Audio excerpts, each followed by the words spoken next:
Welcome to episode 205 of Sports Management Podcast. Today's guest is Tan Kesler, the CEO and minority shareholder of Ekstraklasa club Pogoń Szczecin. How can you take a club who is 48 hours away from collapse into a financially stable club with a 10-year plan and a league contender? That's what we will learn today. We also spoke about leaving a secure job in England for a struggling Pogon, foreign investments in football, how he was welcomed by the fans as a foreign owner, Poland as an emerging football market, Tan's journey from agent to sports executive, and much more. Tan Kesler, welcome to Sports Management Podcast. Thank you. Thanks for having me. It's a pleasure here, and I appreciate it, giving me the opportunity to do this. I'm quite excited. Me too, very much so. You are the CEO of the Ekstraklasa club Pogon Szczecin. Sorry for my pronunciation there. Also a minority shareholder in the club. It's a really interesting story. I mean, you took over a couple of months ago. It was 48 hours away from maybe collapsing, bankrupting, and now we're looking at like 10-year vision. So can you tell us, like, from the moment that you came in, how was the state of the club and what have you been working on since? Yes, of course. And I mean, thanks for the question, because it is, it became more like a biblical by losing the club in 48 hours and becoming now the 10-year vision. But, I want to thank also like Alex, my business partner, who's the majority owner of the club. Alex Adetaji is brilliant entrepreneur and great avid football lover and great businessman. It was actually one of his idea to be more speak openly about. I'm usually more, transparent, but at the same time go beyond and fix things and then talk about it. So we've done it while we're fixing it. So, but it was really 48 hours away from being, locked up. The issue was there was like, immediate work to do. In terms of the most of the, contractors, vendors for match day, they had not been paid for over a year. And therefore they were, they were basically not providing any services. So even the game that we were supposed to have in the as a risk of not being played. On top of it, the major issue was obviously football. And then we were on the verge of not being able to get an Ekstraklasa license. Therefore, even the club, became fourth or third or win the cup final, they wouldn't be able to play in Ekstraklasa the further year because of the financial fair play and that they haven't been following it, the previous management. So we walked into that kind of a situation and our work immediately started in a way that we had to just make sure the players are paid so they wouldn't walk away for free. And we had to talk to every single provider and contractor who's been helping us to put together the game match day to convince them to come back and do it while we're able to financially satisfy and then fulfill our requirements. And it was not easy because it was just 2 days we had left. So we worked nonstop with the leadership group, and the work had begun that way. So we didn't walk into and owning a club where everything was pretty much set for us, and then we had to take it to the next level or not. We were actually taking the club who had a setback of, if not definitely 10 years back, and we had to bring it back to up to date. And then create a vision of 10 years, like you said. In the beginning, you said that you have some vendors that there were players, people weren't paid, so you started with doing that. So was that an investment from you and your the majority holder, or did you go out and chase more sponsors, or how did clear that out from the beginning? Because I guess that the reason why they weren't paid was because the club didn't have any money. Yes, like the previous ownership, in a way, like ran out of money and then couldn't, balance it out the books in a way. And then they kind of, in all fairness, they kind of overstretched themselves to be successful. But didn't realize and understand the importance of the club's, revenue streams. And then kind of got out of control for them. It had gotten out of control for them. So for us, it was just, we had the financials, but it was a matter of bringing the financials because we were one of the two foreign ownership. So we had to go through a lot of red tape and acceptance and financial compliance to finance the club within 2 days. So that was a big challenge.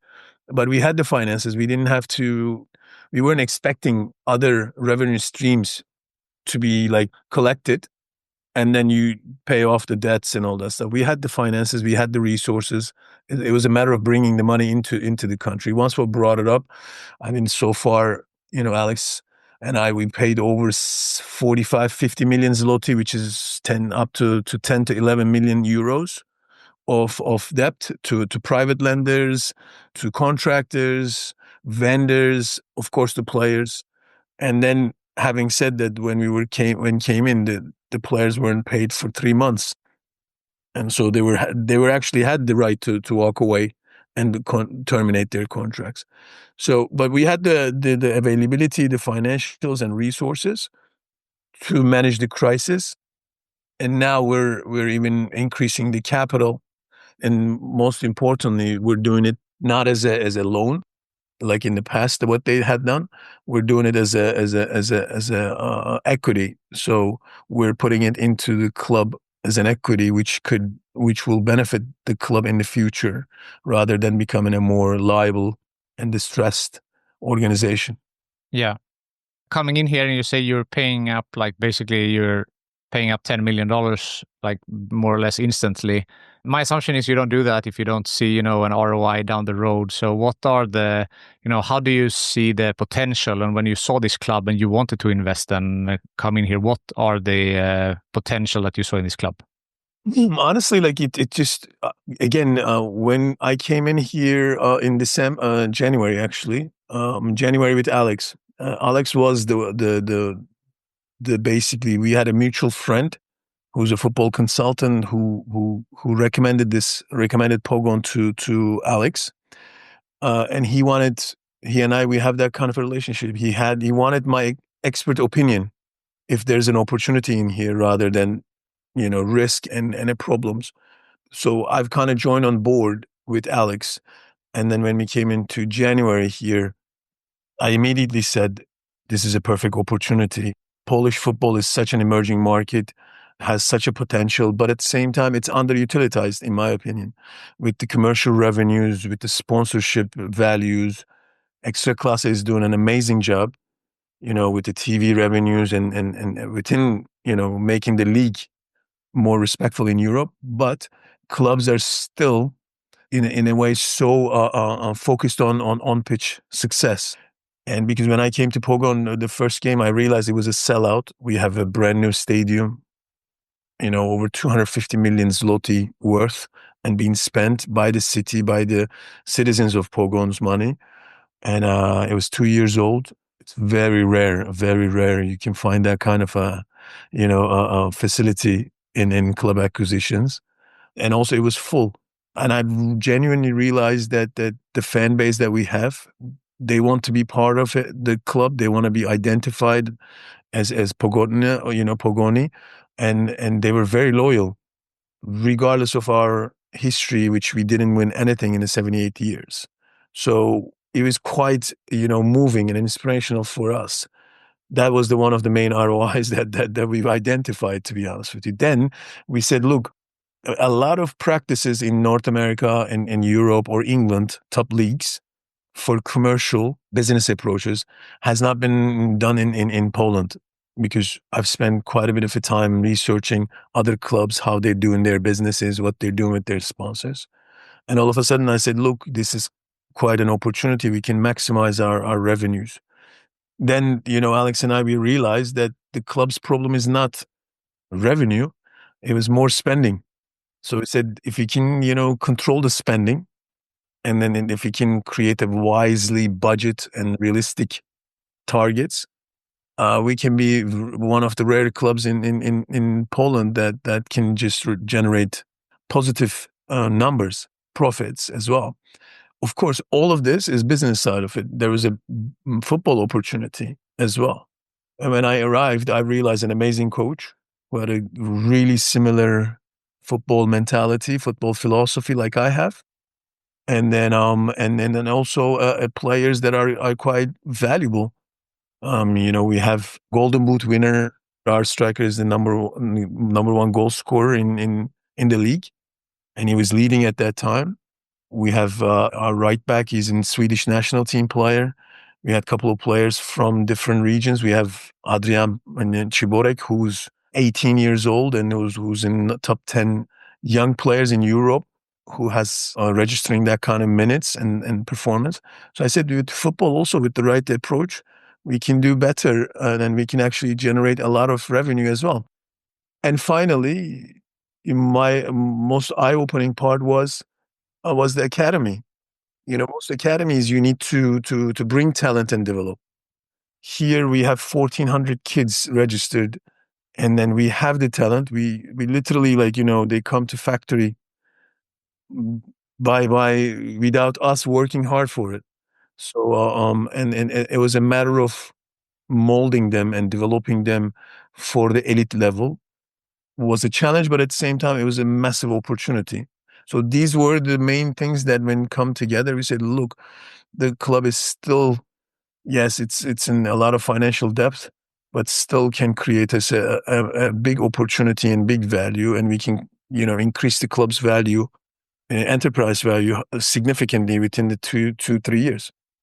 No, that's really interesting. And you mentioned a lot of interesting factors. Obviously, all the financial things, you took some things in-house as ticketing and some of the catering, stuff like that. Obviously, the on-pitch performance, also important to, draw in sponsors. And then you mentioned the academy, which is more of a long-term plan, so to speak. So how do you balance, reaching the short goals in the short run with your long-term goals? Honestly, it's a quite challenge because, as we all know, in football, if you don't win, the long-term goals and everything else you become skeptical, you become questionable. But winning is not everything. There needs to be a process. So our short-term goals in Poland, in Pogon, everybody's focused on winning a cup final. Everybody's focused on, and in the history, never done so. They want to do it, winning the league. So this is everybody looking at this such long-term goal for a short term because they feel like the opportunity had passed many times. For us, we feel the pressure. We welcome the pressure. We challenge it. It's a pressure. But at the same time, I don't want this to affect our long-term goals because long-term goals of ours, which is football methodology, our way of doing business and approaching to our commercial business and revenue streams, and also managing our expenditures, should give us that competitive edge to put us in that position again to win a cup final and to win the league, if not one day. So the most important thing is obviously it was establishing the trust. Once we establish the trust, the short-term goals become short-term goals, then short-term expectations by the fans. So and obviously it is a challenge, to be honest with you. It is a challenge. In the end we need to deliver. Us executives, we come in to deliver. So if once we start delivering, people have more faith on us. Our fans have had more faith on us. Me and Alex met with our fan group leaders, supporters leaders yesterday, and they openly said that we were very skeptical because in Poland, foreign ownerships had failed many times in the past, but you guys came in and you kept your word and you start delivering. So we have full support on you. So the only thing is that I think I've always said it from day one, and then I will continue to say it, and I will say it wherever I go. It's part of my leadership style, I think. We make decisions every day, but all our decisions cannot be right. But at least all our mistakes are genuine and honest mistakes. With the organization, with the fans, we can find a way to make it better. So this is how I approach to our short-term goals versus long-term goals and the pressure behind it. No, that's really interesting. And, you mentioned that foreign ownership hasn't been successful in the past. Now you are just that, a foreign investor. Mm-hmm. Poland in general is like they have like strict with immigration, and their prime minister is speaking out about that quite clearly as well. So how has it been to coming in? As you mentioned, the fans said they were skeptical at first, but have you gotten any other pushback just for coming from outside into Poland? No, actually, because of my past, I've been in football business 20 years and worked in different areas, and I have a strong track record. And obviously Alex is a businessman who was not well known in football world, but he was well known in business and finance world. So I made sure we've never committed to anything or promised anything before we deliver it. So there was no pushbacks to answer your question. Actually, it was more skeptical acceptance, but we progressed as we went along. In 6 months now, I think I'm in Ekstraklasa supervisory board. Hopefully we'll be in part of a Polish FA's international committee. So that shows that, when you do things right and you back it up, you get the Polish, football, let's say, industry and the people in Poland are very open and welcoming. That's great to hear.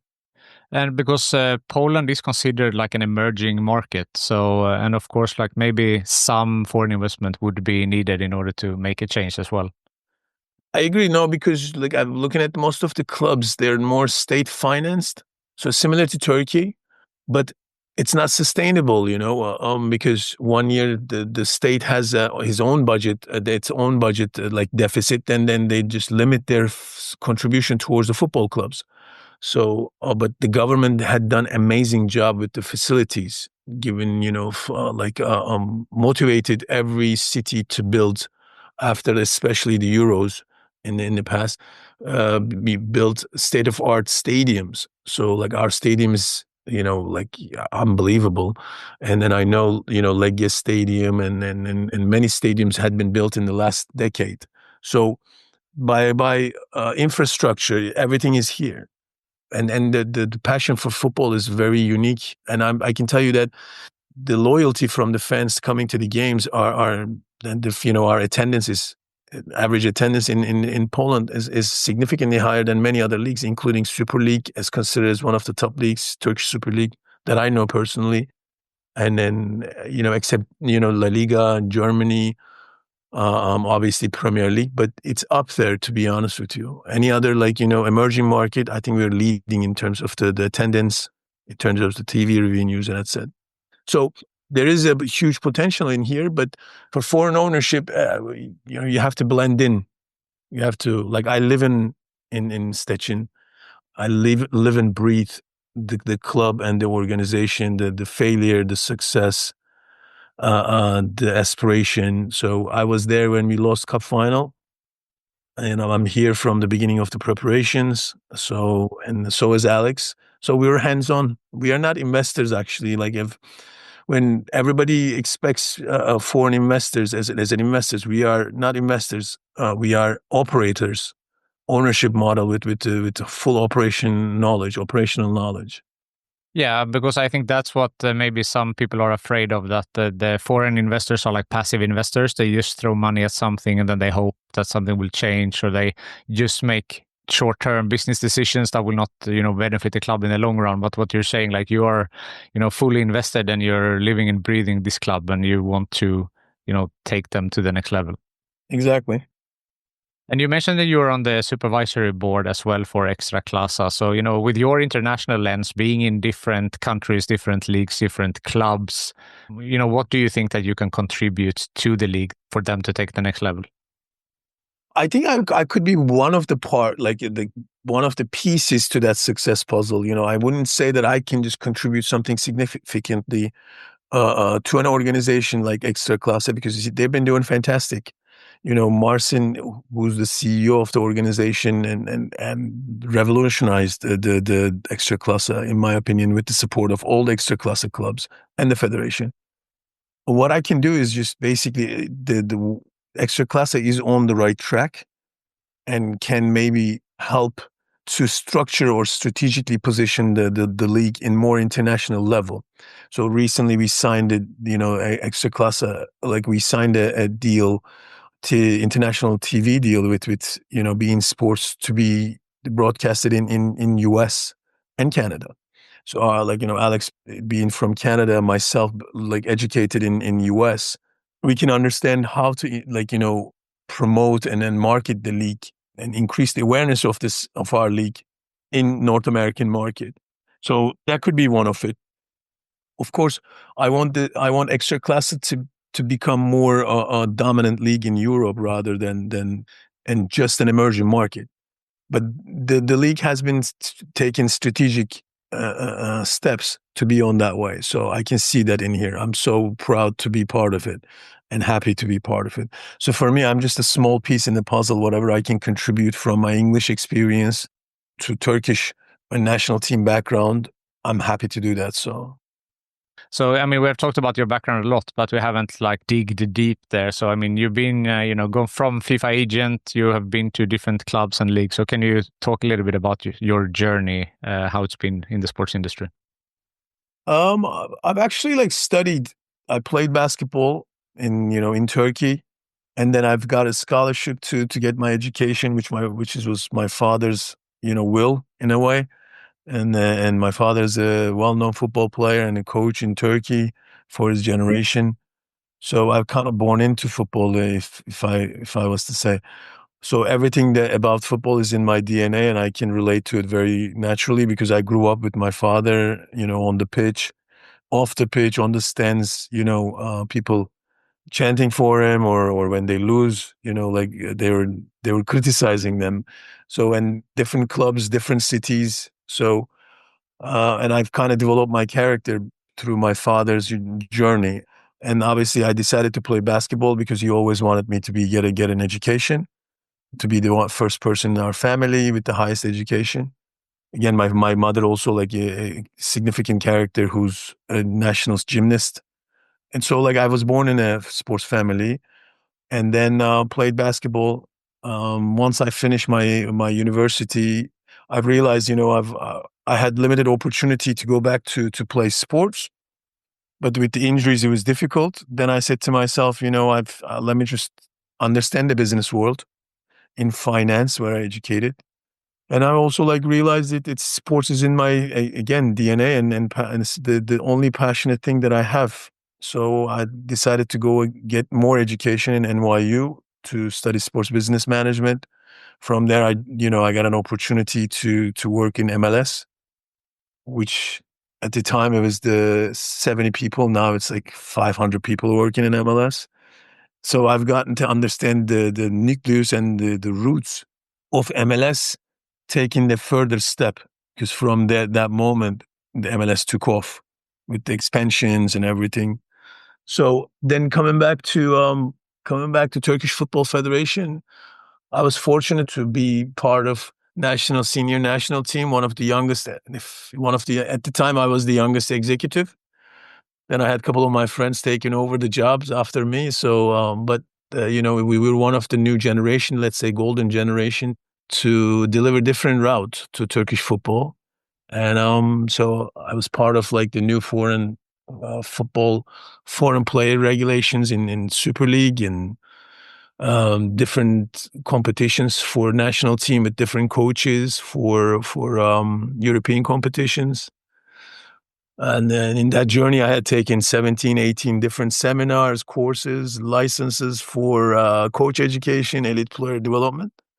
Then I come to a point, I said, okay, what can I do to fulfill myself to be on the other side of the business, which was player side? So I said to myself, okay, a lot of players in the national team, they trust me, and a lot of agents, they speak to me openly. So maybe I can just try this agency route and then deliver value for players and clubs. And what I did was mostly problem solving, and for players, and then most of the clubs. So fantastic 5 years of agency, very lucrative. Great success stories. Brought one, like, some of the players that at the time was significant for Turkish league. I was involved more than over, like, I guess 40, 50 million euro worth contracts in Turkey, outside Turkey. So, but I got to a point, in that journey, I've always been approached because I was always delivering value and solution to the clubs, and the many clubs that I don't want to name now approached me to offer me a sporting director position, football director position. And it's similar in Turkey. Most of the clubs are state owned, so there's an election process. And I never believed like I could impact an organization if there's an election every 4 years, because the pressure of the board to be reelected kind of usually makes it risky for them to make long-term decisions. So I've always refused those jobs. But then I said, it's time now that I want to be involved in a club and do it properly in the highest level. Thankfully, I had, one of my best friends who was a massive celebrity. And then I thank to him today that given me an opportunity that I created for him as well. So I found Hull City, and he decided to always dreamed about owning a club. And then he believed in me. So we ended up buying the club. And then I ended up staying in the club on as a CEO, vice president. And then my journey had come all the way to Pogon, similar. So Alex and I were friends as well. So when I left Hull, I was quite tired and wanted to take time, a little bit off. But he said this was a great opportunity, and I came and I felt it, and then we bought the club, and also thanks to him, actually. This time he said, no, you know what, you deserve to be part of the organization and ownership. And so you and I were partners, and then we'll continue our journey together in this way. An ownership model given me more motivation to just, pack up everything in England and come all the way to Poland and try to rewrite a different success story in a different country that I've never been before. This is the journey. I know I've explained it a little bit longer, but I hope, you appreciate. I didn't bore you to death. Definitely not. It's really interesting. And I mean, you mentioned that also that you were a bit tired at Hull and you want to take it a bit easy. And I mean, Pogon didn't seem like an easy project, so to speak. So that really speaks for your vision, right? That you saw something in there. So although maybe you would have liked to take some time off, you jumped straight into Pogon. It was inspirational. I'm not gonna lie. Like when I came here, the atmosphere, the fans, people who work for the club, who's working for the club, even the previous management, observing them, it inspired me. And we are all dream chasers. So Alex and I, we've dreamed about winning the league one day, that had never been done in 78 years, or winning the cup final for the club. In the history of the club, one trophy meant so much for them, but also it means so much for us. Like I feel like I've this task left off in my journey that I want to achieve before I do anything. Obviously, like England is in my heart. I've always valued. There's still, a lot of clubs are reaching out, trying to, get help, or if not, ask me to come back. But I think it's where I am right now is quite inspirational and exciting, and then I want to be still, give everything 200% to here. Do you want to win the cup? Any other? We have talked a little bit like long-term goals, but any other like really specific goals that you see in the future? No, we said that our specific goals are very simple. I speak to her everywhere, and I will be openly to tell you. Obviously, we have a split decision between Alex and I. Alex, he wants to win the league, and he wants to do it as quickly as possible. And if not, for him, success is first place or second place. But for me, I'm more progressive. Football is very an interesting sport per se. It's cliche, but if you rush things, you get punished very, very harshly if you don't get it right. And also, it's a sport that nobody wants to wait too long either. So it's a quite interesting dynamic. For me, I think our plans are to every year we sell one player to elite leagues. And then every year we want to develop 4 academy players within the first team environment. Every year we want to compete for European competition, whether it's a top 4, top 3, winning the league. Every year we want to win the cup final. We want to win the Polish Cup. But also every year we want to be most sustainable club. We want to create a sustainable, because it's quite a good example what the previous management had faced when they tried to overstretch for the success and to compete in that level. The club became unsustainable financially. So often clubs, it happens. So I want to make sure that we have that sustainability where our fans always look at the club as an Ekstraklasa club, top Ekstraklasa club, at least competing on the highest level without having any problems of losing the club in 48 hours, players in 48 hours. It's an incredible story, and your story at large as well. So, if looking back, has there been any bumps on the road in your career? And if so, how did you overcome them? I mean, I had many bumps. Looking back, I had many bumps, but I don't look at them. My main thing is I don't regret, Marcus. I've of course audit every single bump, every single setback. But one thing I learned in sports, if you regret and then you carry on for your next decision. So for me, it's the most important thing is just every setback is an opportunity as well. So I had to give you a significant one. I mean, it took me forever to get into football business, even though, I'm talking about elite level. And also, it took me a long time to be a CEO, to convince people that I can do this.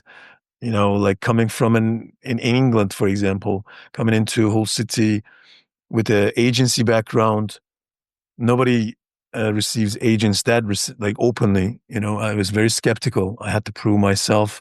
I have to prove everyone that I'm actually like well diversified, prepared to be the vice chairman of a club, that I can run the club and deliver success for the club. And our job is so international. I think the biggest setback usually is to go into a next market or next league. You're not from that country. You're a foreigner. To be accepted and adapted and received properly, you have to live. You have to be patient. You have to be understanding the culture, respecting the values. So I think a lot of these setbacks comes from those. But I don't regret any of my decisions, and I always look forward, and I always try to repair what I had. What setback is. So. And every failure is an opportunity, in my opinion. Yeah, I think that's a great mindset, and to bring that. Of course, there will be bumps on the road, but it's how you manage them and move on and learn from them, right? Yeah, exactly. Exactly. So, with all of your experience, what is some advice you have for people who want to make a career in sports, or maybe football more specifically? Two things is sports industry is not although we are so advanced with data technology now, we can track everything, and there are a lot of opportunities in sports industry, whether with the clubs or are outside of the clubs. But persistence is the number one thing, because every title in sports kind of touches every other aspect of the sports. So if you're a CEO, you still can be understanding the football, and you get to watch football, you get to talk to football players. If you're in the marketing department, you still have to deliver value, understanding the players and the budgets and etc. So it's not like building a bridge in a way, or it's not like being an engineer or IT specialist. This is a very unique, sports industry is a very unique environment. I think my biggest advice to everyone is that be persistent, because your job is never going to be defined. You're going to have to create your own path. You're going to have to deliver value in sports industry. And then you're going to have to reassure that value on and on. So it's like being an athlete, So I would say that don't take anything granted, and then always come up with the realistic projects or deliver projects so that people can be convinced. I never arrived to my position to be a CEO, shareholder, vice chairman by people offering me the job. I had to create those opportunities. I've literally found Hull City and made it affordable for the owner to buy it. And then therefore he asked me to be in it. So we came to Pogon and accepted all these problems. And therefore I was considered probably the craziest guy who had the most, safest life in England, coming back to Poland and then take over such a distressed situation. I guess I spoke too long about it, but what I'm trying to say is that create your own destiny and then people will give you the opportunity. Yeah, I think that's great. And to show your work, if you have, previous experiences, to show what you can do. And I talked in a previous episode, it was a while ago now, with Andrew Brandt, and he was like, if you're in a job interview, just show something like that it can be of value. Like, is there a project you have done? Have you done some type of newsletter? This is a previous experience that could be valuable, and so forth. Mm-hmm. Now it's quite important to, understand people and be realistic about it. Definitely. Another part of this industry is networking, and I like to end on a networking question. So who from your network do you think would be a good guest on this podcast? I have one name for you, which is, I think you would really appreciate. And the funny enough, networking is always like very vibrant thing, I have thousands of people on my phone list. Not that I'm just trying to say that I have thousands of people, but it's obviously 20 years you collect a lot of people. But networking is all about what's current. So I think Marcin Animuski, you should definitely have a conversation with and a podcast with, which I'll be happy to introduce you guys both, because he's the chief exec of Ekstraklasa, who is also one of the vice presidents of Polish FA. And his approach to football and Polish football is quite unique. And his management style is something very significant that you could just really benefit, and your viewers can benefit. If not as much as me, but hopefully if, as good as myself. That would be fantastic. That's a great name. Tan, thank you so much for taking the time to be on Sports Management Podcast. Marcus, thank you. Thank you so much for giving me the opportunity. Thank you for listening to the Sports Management Podcast. Please hit the follow or subscribe button on your podcast app so you don't miss out on any upcoming episodes. If you want to get in contact with me, send an email to sportsmpodcast@gmail.com, connect with me on LinkedIn, or follow the podcast on Instagram, X, and Facebook @SportsM Podcast.